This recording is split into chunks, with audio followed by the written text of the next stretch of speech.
আসসালামু আলাইকুম। আজকে 11ই ডিসেম্বর 2025। শ্রমিকরা ধর্মঘট ডেকেছে আজকে সরকারের বিরুদ্ধে।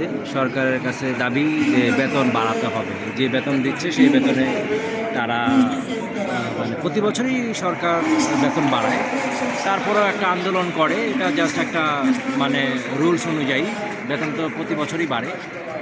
হ্যাঁ, পর্তুগালের এটি হচ্ছে নিয়ম। তো মোটামুটি আমরা যারা আছে এখানে অনেকেই আছে, শ্রমিক সাধারণ মানুষও আছে এখানে, তারাও একাত্মতা প্রকাশ করেছে যে আন্দোলনে।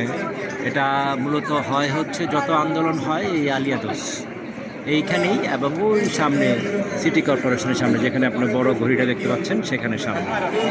তো এই হচ্ছে মানে আজকে আন্দোলনের চিত্র।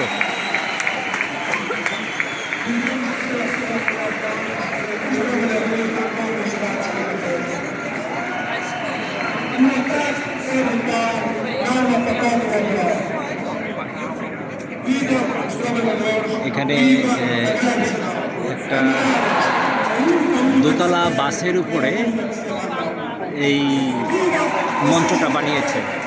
তাদের যে টেকনোলজি, কোনো মঞ্চ নাই, কাঠের কোনো নাই, কোনো প্যারা নাই।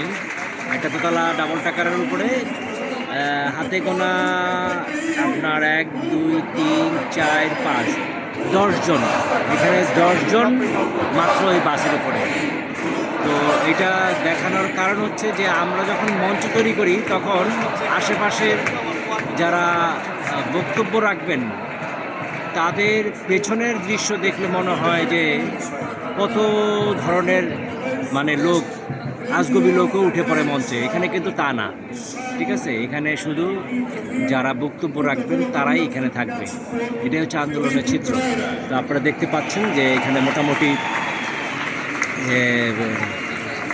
যারাই আছে সবাই শান্তশিষ্ট, কোনো হাউকাও নাই, কোনো রকম কি বলে চিল্লাচিল্লি নেই, শুধু জাস্ট সবাই এক সুরে, এদের মানে এক সুরে তারা কিন্তু এই ধরনের সুর মানে আন্দোলনের ডাক দেয় এক সুরে। মানে এই যে চুপচাপ শান্তশিষ্টভাবে, কোনো রকম গ্যাদারিং নাই, কোনো রকম হইহুল্লা নাই, জাস্ট একটা বক্তব্যের পরে জাস্ট একটা এই যে